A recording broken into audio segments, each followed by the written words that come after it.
Hey there, viewer. It's time for more Caves of Good. We are at level 2 of the cave known as Red Rock, where we arrived to find some kind of pest that's eating the water vine at the village of Joppa. So, let's keep going ever downwards. Got a bed over there. Oh, hello, bear.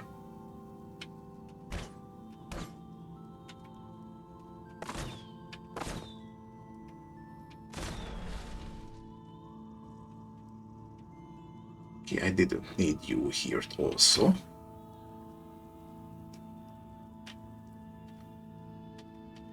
How about I drop a little stun over here?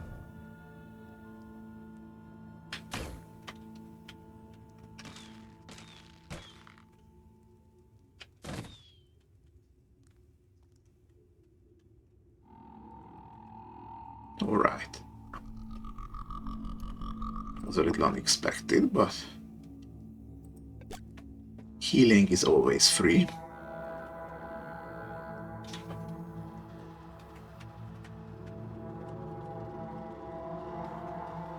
Let's see. Ooh, here's a free bedroll. Gonna take it.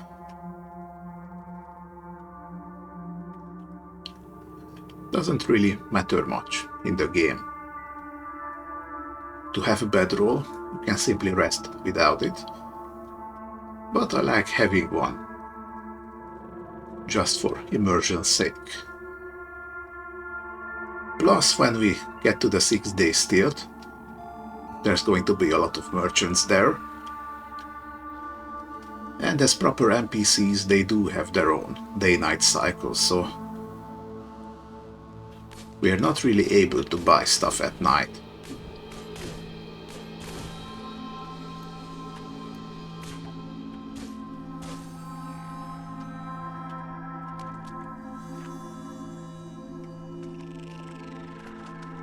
Okay, this is a pretty fenced-in place so far.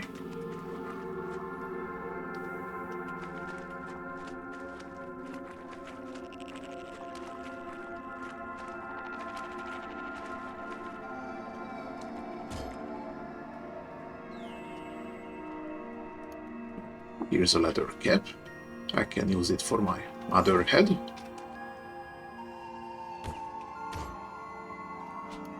Because, you know, I have two. And if you have two of the same limb or more, then, as you can see, it says right here, the armor bonus is gonna be averaged across all body parts of the same type. So because I have two heads,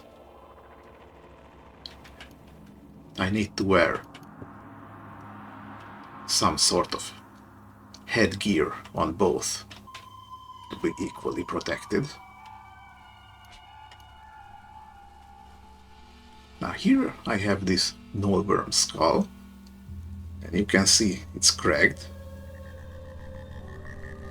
which reduced its armor by 1. This sometimes happens when the enemy crits you. It's a temporary debuff. It's going to go away on its own. The item is not permanently damaged. But it pays to keep track of it, since sometimes that one armor is the difference between getting hit or not.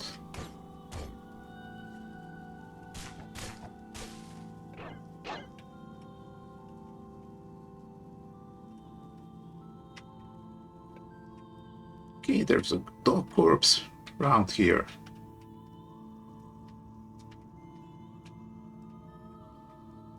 Dogs are generally hostile to most other things you're going to find in these caves. So most of the time they just die on their own down here.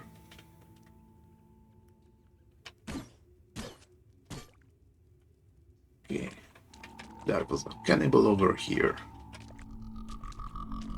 They always just have a single club.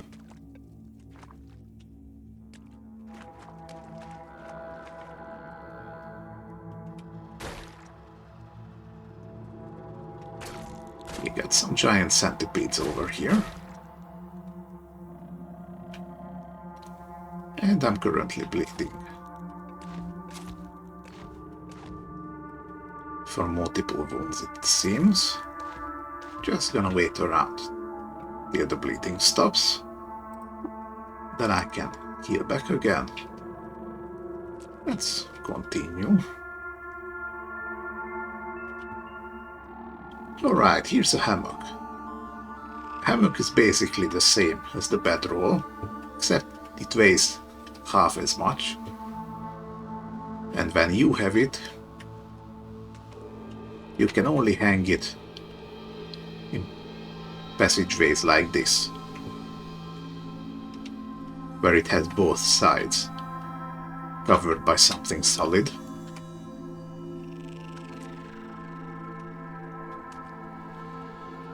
Generally, you're going to have anything at all that a bedroll is more than fine.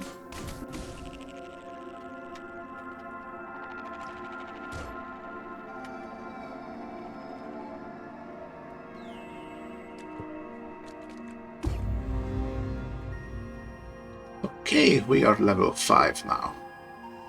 Your genome enters an excited state. Would you like to spend 4 mutation points to buy a mutation before rapidly mutating? Now, the way this works is that at level 5, I think every 10 levels after that, so 15, 25, 35, and so on, you're going to get this prompt. And this prompt means that you can choose one of your physical mutations, and they're going to get 3 free levels. And because I didn't spend my mutation points so far, and I have 4, which is the amount you need to buy a new one, the game asks you if you want to buy one before assigning the extra levels, just in case you get a new physical mutation that you might like. Okay, let's do that. So I can choose between ego projection, which augments one physical attribute by an amount equal to twice your ego bonus. I think mine is at +1, so I could give anything a +2 for 18 to 22 rounds. It's not really much at lower levels. Heightened hearing. You are possessed of unnaturally acute hearing. You detect the presence of creatures within a radius of 5, and you have a chance to identify nearby detected creatures. This sounds like a useful tool. You can detect enemies through walls with this. But the drawback of this is that because you are aware of them, you cannot rest to regain health, because you know that enemies are nearby, so it's a bit of a double-edged sword. Or we can pick regeneration. Your full natural healing rate applies in combat, and you gain faster healing rate, and you get a 10% chance to regrow a missing limb each round, 1% chance to remove a minor physical debuff at random each round. Minor physical debuff is like stun or bleeding or daze. I think that's what they are. Now, regeneration is extremely powerful.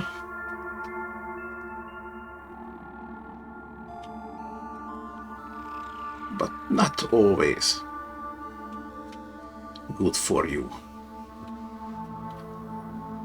I'm thinking of one particular instance in this game where having this mutation is actually detrimental to you.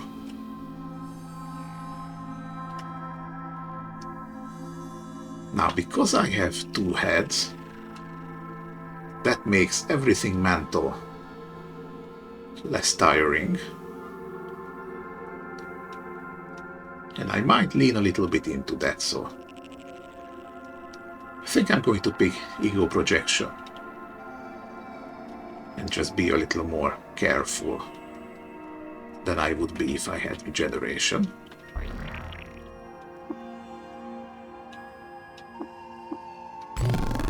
Okay, and now I can choose one of my physical mutations to gain 3 levels. I'm going to improve quills. See, gains 3 ranks, now it's rank 4.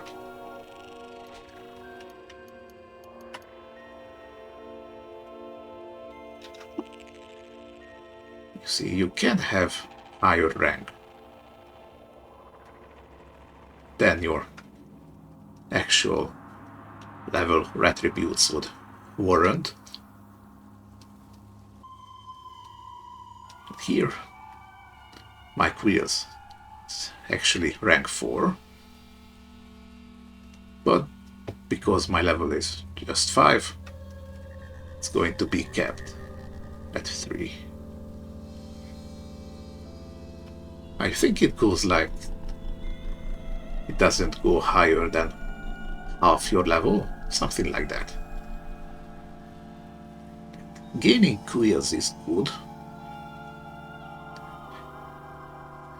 because you always expel 10% of your quills, and gaining ranks increases your overall amount of quills, so that's naturally more damage. And at certain thresholds you gain more natural armor, as long as you have at least half your quills. And since quills occupies the armor slot, I'm going to need all the natural armor that I can get.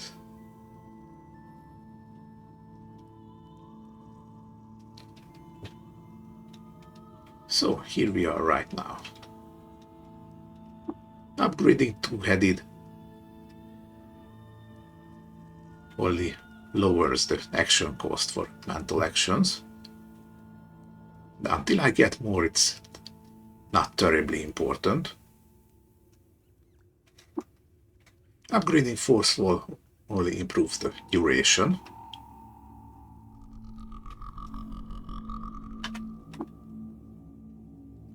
Upgrading stunning force slowly increases the save difficulty for the stun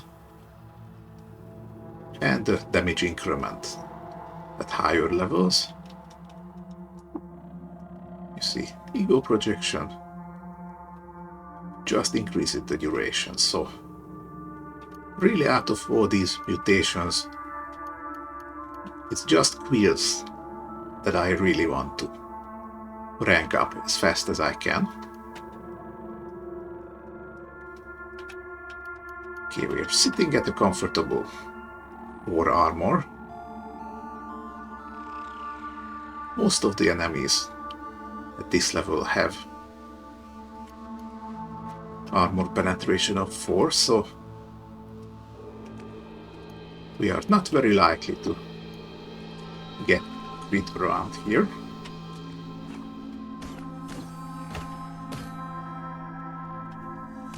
Which is always a valid concern to have in this game.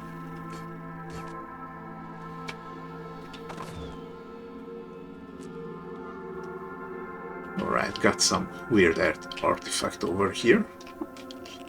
It's probably some kind of grenade. No, it's a freezing iron longsword. I can use this if I find an energy cell for it. So, when powered, this weapon deals an additional 1 cold damage on hit. And hitting anything with cold damage also lowers their temperature, and dealing enough temperature downs can actually freeze them solid, so this would also be a good crowd control tool for us. Not sure if I want to give up the sharp iron sword for it though.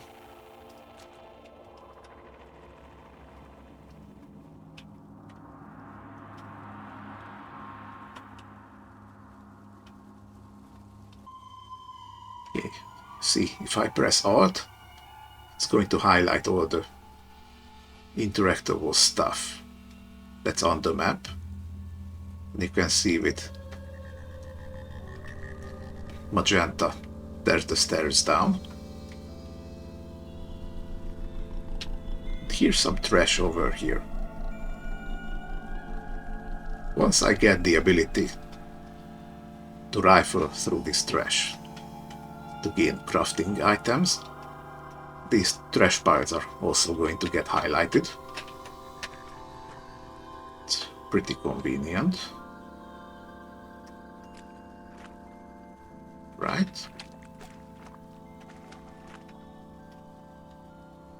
Nothing left here. Now, if I press go down here, or the plus on the numpad, would you like to walk to the nearest stairway down? You say yes, it's going to auto path you to here, so very convenient, especially on our way back up. Okay, you have finished the step, find the vermin of the quest, what's eating the water vine. Alright, so the moment we get down, we immediately see what the pest in question is.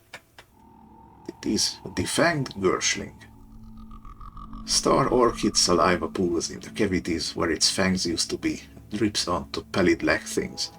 It shudders in the capture of some pristine ecstasy lost to space and time, and it lets out a proud and piercing whine. See, this one here is a swarmer. They get extra hit chance and penetration the more they have around them.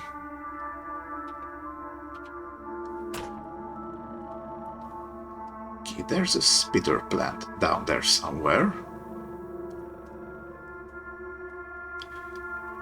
And you can see in the log right here, it doesn't even have the penetration to get through our armor.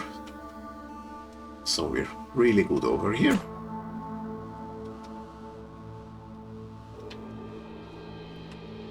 Alright, please leave me alone, spitter plant.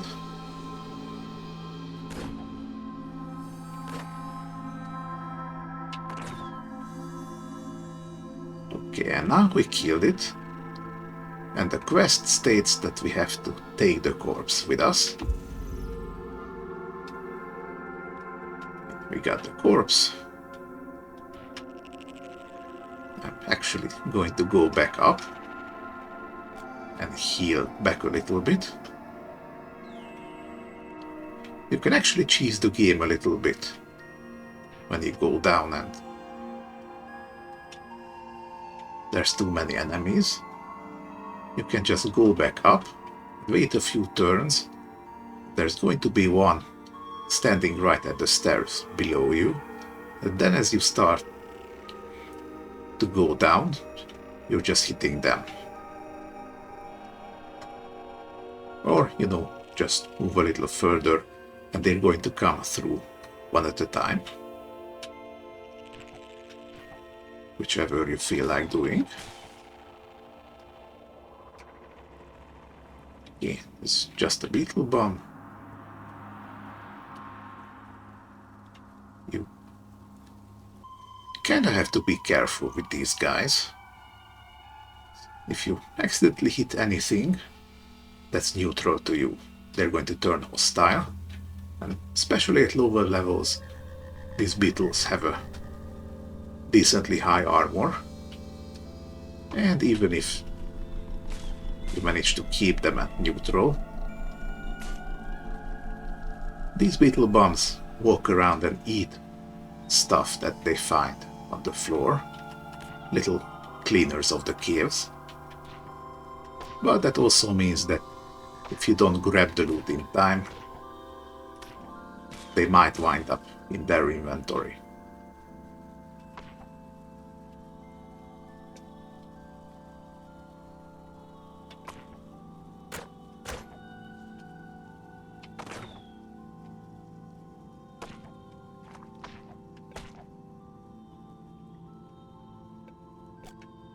Okay, not even letting the man sleep.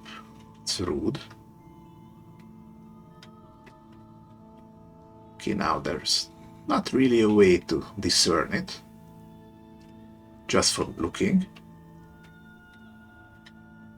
But you see, these are deep pools of water, so you can't actually automatically move through there.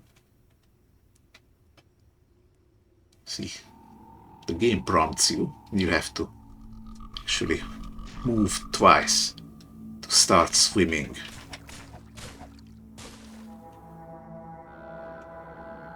And it shows up right here while you're in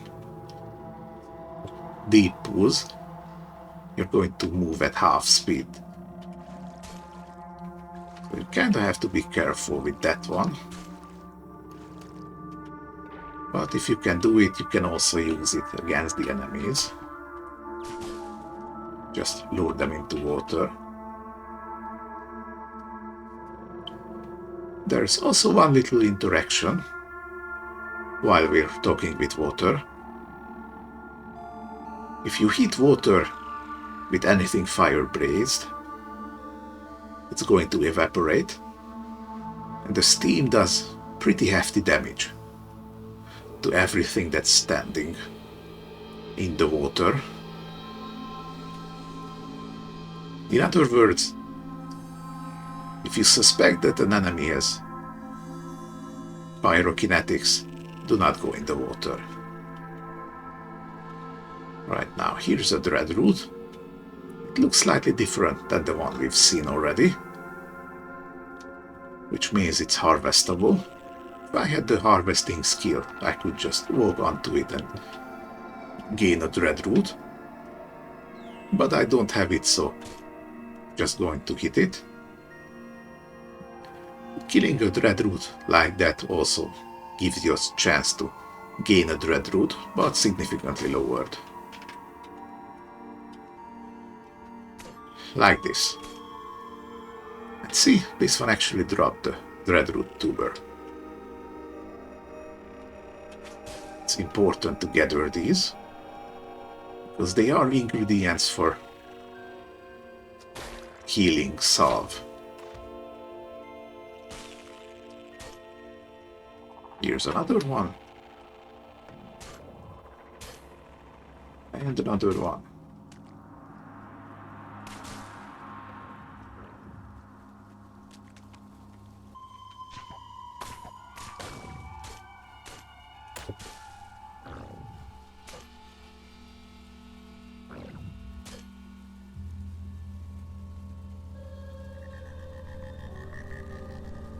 Okay, and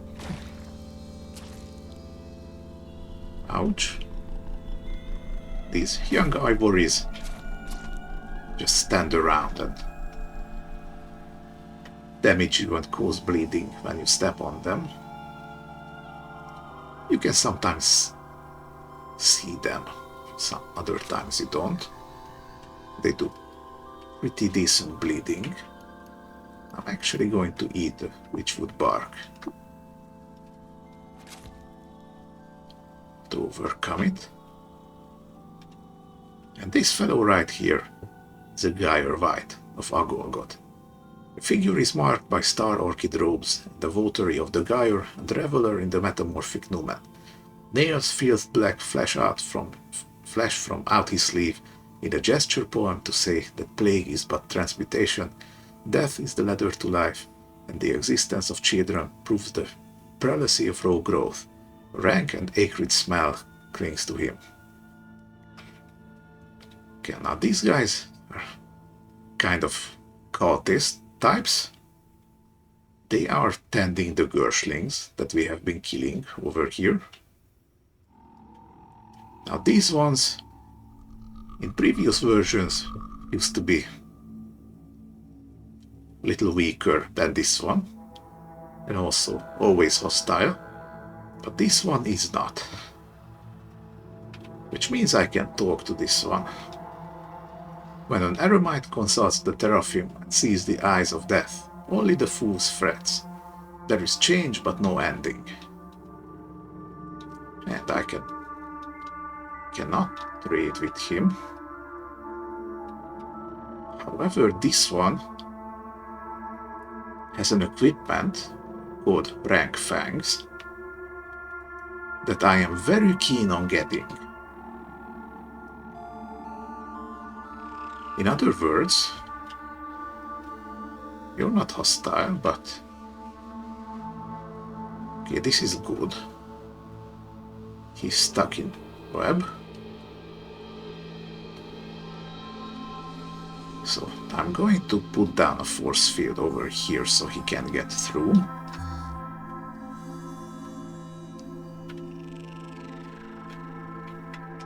And then I'm actually going to boost my agility.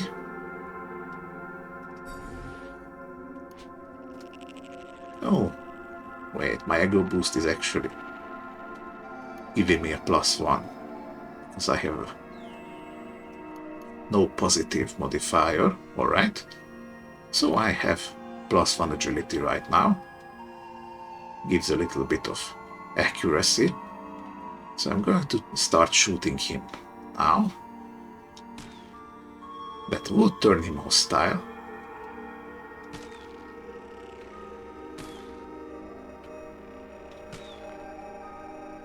But if I'm lucky, he's not going to get out of there before I'm finished. Okay, he's wounded. Badly wounded, almost. And he's dead. That was the easiest fight. Right, let's see. He also had a steel helmet. I have the encumbrance to take it home with me. Says decently. Also had a carbide dagger. Carbide is one step up from steel. And here's the item of the hour, the rank fangs. A pair of calcified pokers were wetted by lineage to puncture the layer cake of skin. They're slick with a film of bubbling death sludge. You see, these are classified as short blades. They cause bleeding if you crit with it. They have a strength cap of 5, so if you have a +6 in strength, only 5 counts. Gives you +100 reputation with the Gersh, or Girsch, however it's pronounced, and it gives 5% chance to poison or disease or rust on hit.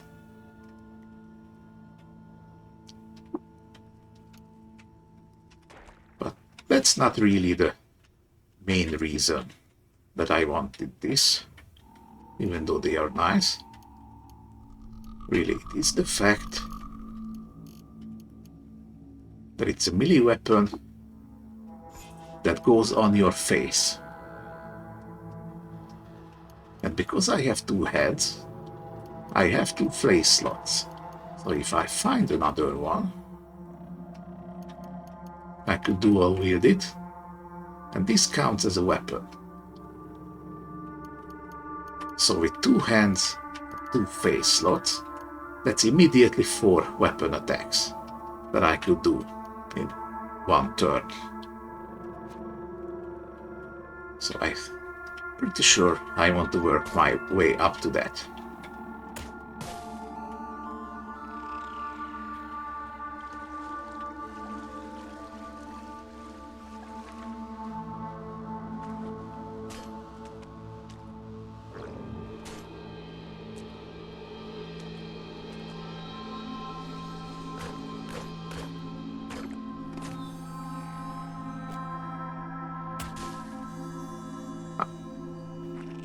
Now that our quest here is done, I'm just going to quickly look around and see if I can find anything. There's usually not much loot down on this level, but given the nature of this game, you never really know.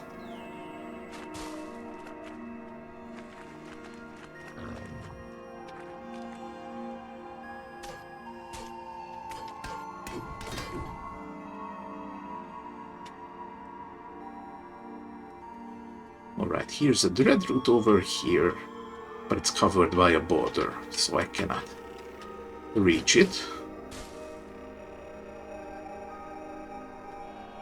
Okay, this one right here is a prickler.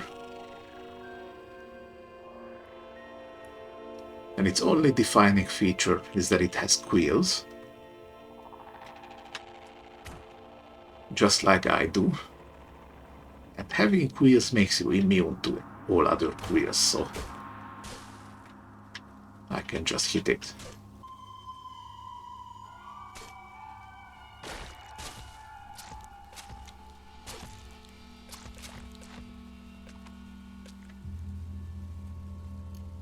If that hurt, I'm going to need to buy some bandages when I'm back in Joppa.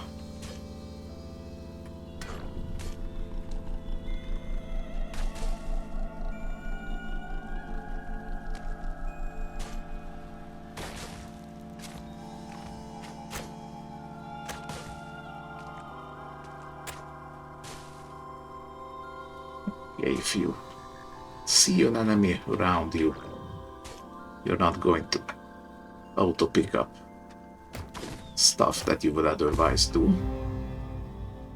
And now I'm level 6. See, in addition to the hit points, skill points and mutation points, I also got 1 to every attribute. That is a significant upgrade.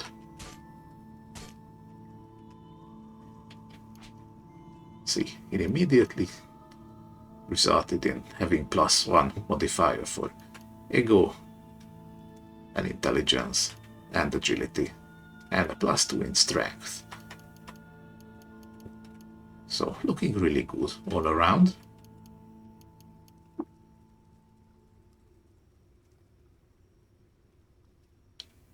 Okay, can't increase this yet.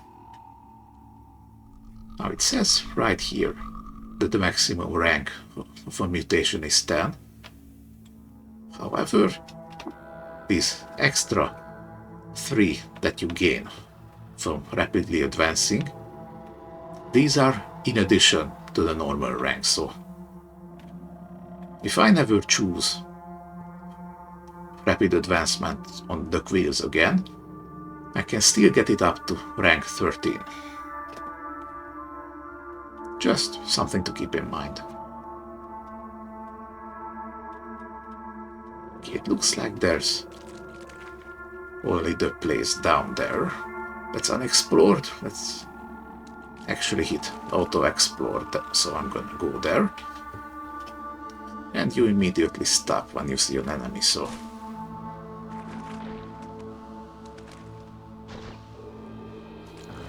this is the easiest way of exploring the caves. Yeah, I don't want to hunt down the dread roots. They don't give any XP. Oh, here's a spider. Hello, spider.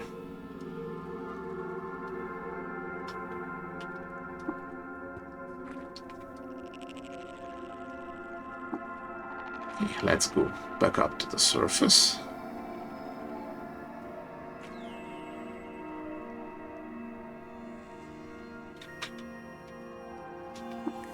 Actually, let's eat something quickly, since we're going to get hungry again by the time we get back to Joppa.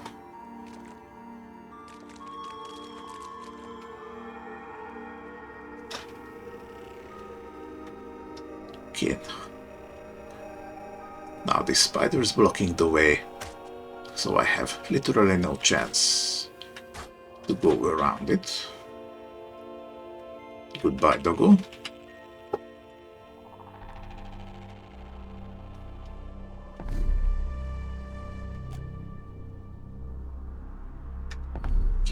we're back at Joppa. And we're going to talk with Mehmet. Live and drink, Nikat. Any news from Red Rock? Yes, I found the vermin and bits of Nodewater wine. I carry one's corpse with me. Oh? Oh. Mehmet pauses. Don't like the look of that thing. Best bring it to Elder. Huts northwise up the path. As you say. So now we're going to talk to the Elder over here and present the corpse. Friend? Elder Irudat smiles. Live and drink. Come in. Come sit neath the cool shade. Cross a pillow there, and welcome to Joppa. You may drink our fresh water too, and quench your thirst. Now, because he is a notable part of the village, we could do the water ritual with him. That would give us extra reputation with Joppa, but negative with the villagers of Ilil and with apes. Getting negative reputation with apes is not a very wise decision, especially since there is an entire village of them, and it's much better if they're not your enemy. So I'm back from Red Rock with the corpse of a pale spiderling. Elder, would you examine it? This? Oh? Oh. Elder Irudat pauses for several minutes. Warted leg? Foul smell of sour gum? Moon and sun. Gershling? This is a Gershling. What's a Gershling? Creature of plague, friend. This one. Elder Irudat pauses.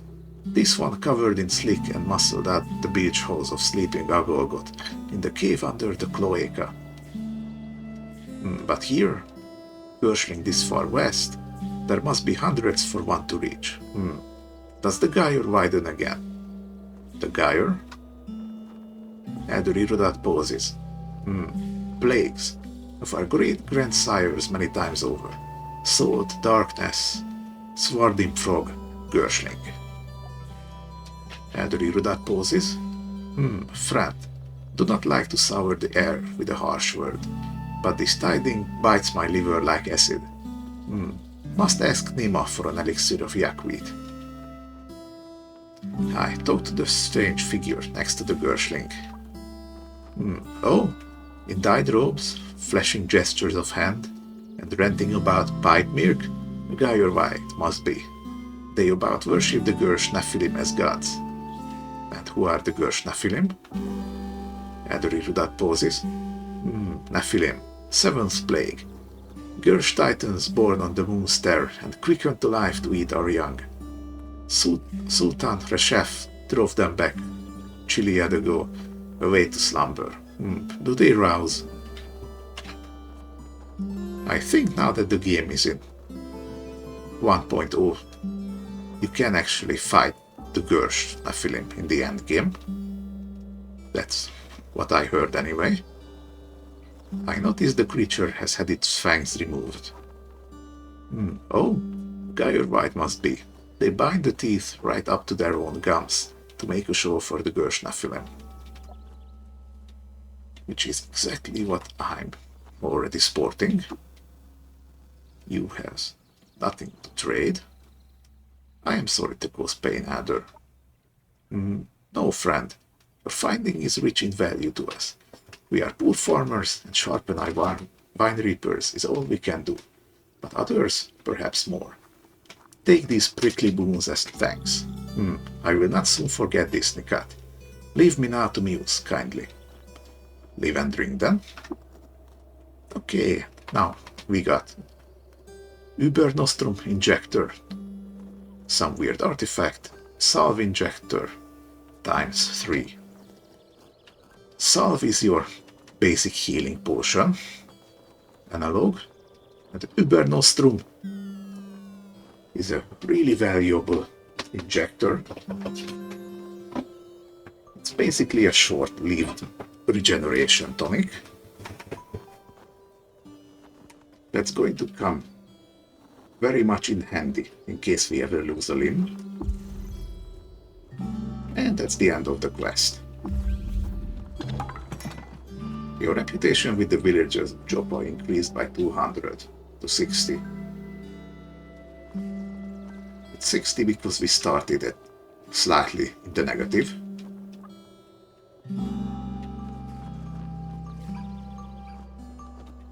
Now, because we have positive reputation with Joppa, if we were to do the water ritual with someone like the Elder, we could use that positive reputation to buy stuff.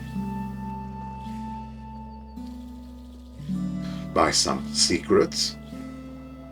If we had some, we could also sell them for extra reputation. Or gain a special skill. Joppa right here teaches harvesting, so I could gain harvesting basically for free. The problem is that I don't particularly like these generated reputations, except maybe the warden. Let's do the water ritual. You share your water with Warden Irame. Begin the water ritual. Okay, see, we gained extra reputation with the wardens. And because we are a warden, we already started with a higher reputation, but now we are actually favored. Which means everyone belonging to the wardens is going to be friendly to us. And we are welcome in their holy places. In other words, they're not going to turn hostile if we go where we're not supposed to go. Because they admire Warden Irame, your reputation with the villagers of Joppa increased by 100 to 160.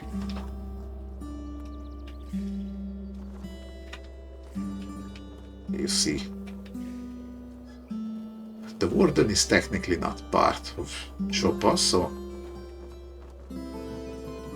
we cannot interact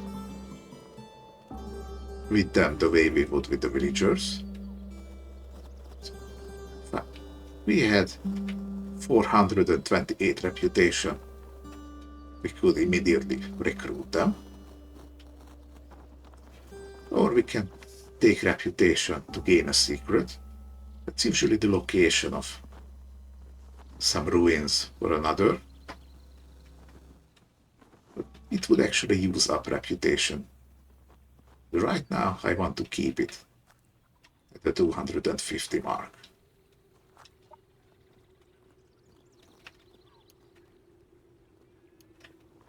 Let's see, and you have one congealed salve for trade. It adds regeneration and healing based effects to cooked meals. You get this congealed salve by taking one of these salve injectors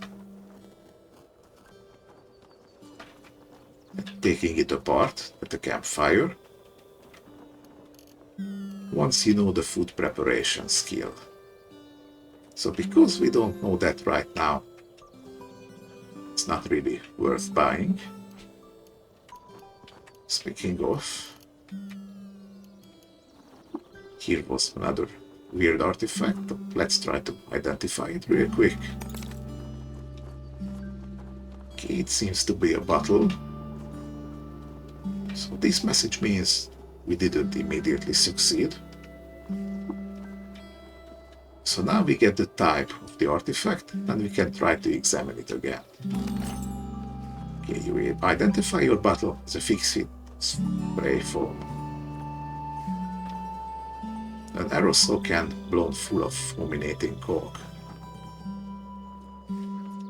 Now this fix-it spray foam is a pretty rare item. you can use it on any of your broken items and make them work again. Right. Now that the quest is done, there is literally no other reason to have this Gershling corpse, so we're just going to sell it. But before that, I had another quest ongoing over here for a knick-knack. Let's quickly grab the tinkering bits flying around. Right, here is your knick-knack. Now he wants any kind of technological item.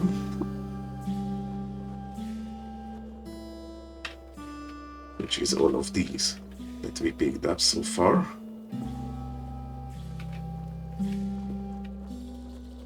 I have the odd trinket,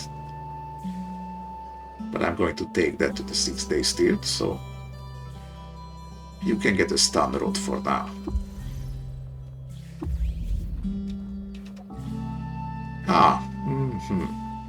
Not your useful one after all. Go fetch me another. Okay, and now we get the same quest immediately again.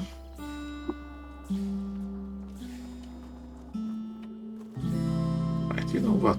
I'm going to give him the freezing iron longsword.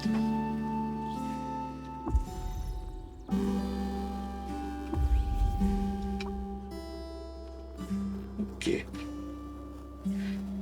Now, in the older days, when you could just loot every house in Joppa, basically free of consequence, there was usually enough knickknacks to immediately do this quest. And if you do both of these steps at once, they would give you an instant level up, so maybe that's why they changed it around a little bit, so you can't loot quite as wantonly as you could before.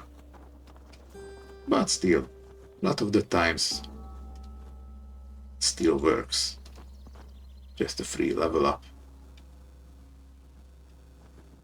Anyway, archive whistles. Impressive you. Maybe you're fit to poke around my workshop and swap scrap with me. I have been wanting another apprentice. So unfortunate about scrap, what with the disembowelment and all. Take a seat there. Argive raises both eyebrows. Now, to screw the knot on the boat with an explanation. I'm on the cusp, you see. The grand discovery. The weird wire conduit is near assembled, and once it is, we'll be able to chat with anyone. In instant time. From here to the Eat Freehold. But before I can finish, I need wire. As much as you can find. At least 200 feet. You should be able to scavenge it from the rust wells. Alright, I'll fetch you your wire. Okay, and now we have gathered 200 feet of wire. Before that, let's take a really quick look at what you have. Because every couple of days the stores refresh their inventory. Okay, because we don't have the tinkering skill yet, these all only show up as data disks. But if you look at them, okay, this gives the lantern modification. That is very useful. It basically frees up one of your hand slots by putting a torch on a helmet.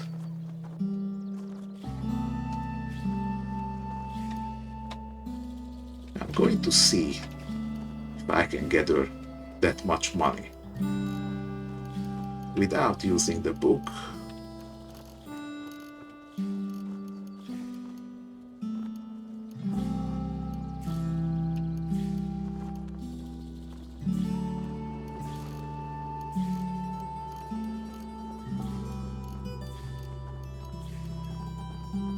And I can.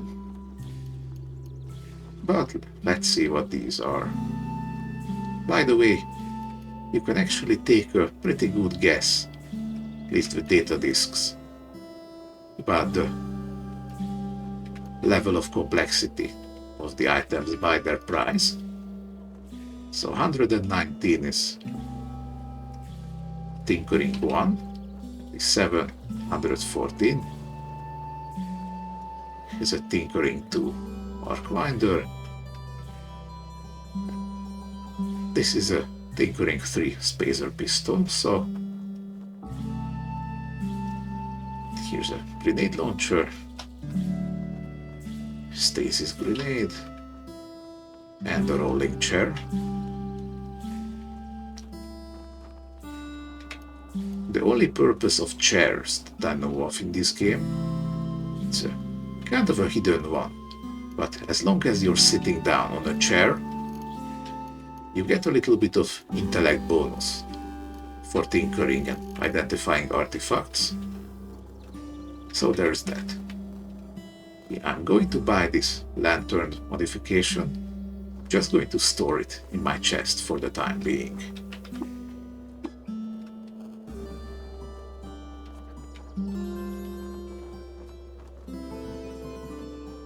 Alright. Let's check with our Dromat friend over here. What do you have? Yes, you can see Lover's Blossom is pretty good for selling, but it has a low enough drop rate that you don't really want to sell them, no matter what, so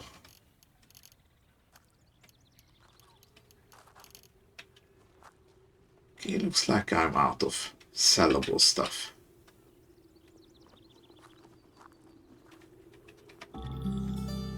Okay, now it's time to establish what I call a base. What I usually do is get right here at the back of the shop,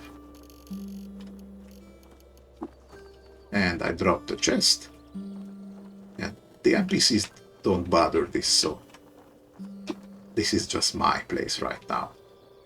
There's nothing in that. Would you like to store an item? Yes, I would. And from here you basically do the same as in the trading inventory.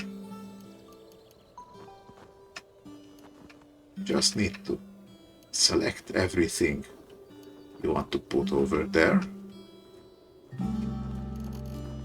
Right here at the bottom right you see your encumbrance. So the red root tubers actually have a weight, but the Lover's Blossoms don't. So you can just keep these ones if you like. You're gonna put these away for later. And the slime, it's pretty heavy.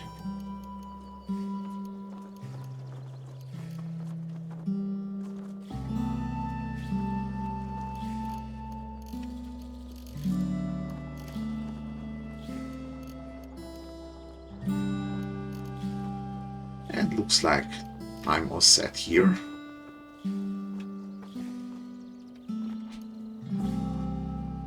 Now we have the quest to go to the 6-day stilt,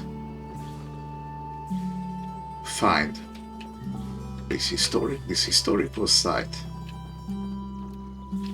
and get the wire. Now from here in Joppa, you go eastward, and these 3 places right here, these are the rust wells. They are pretty identical places, and there's a prize down in the middle, but we're going to get there next time. Thanks for watching. Live and drink.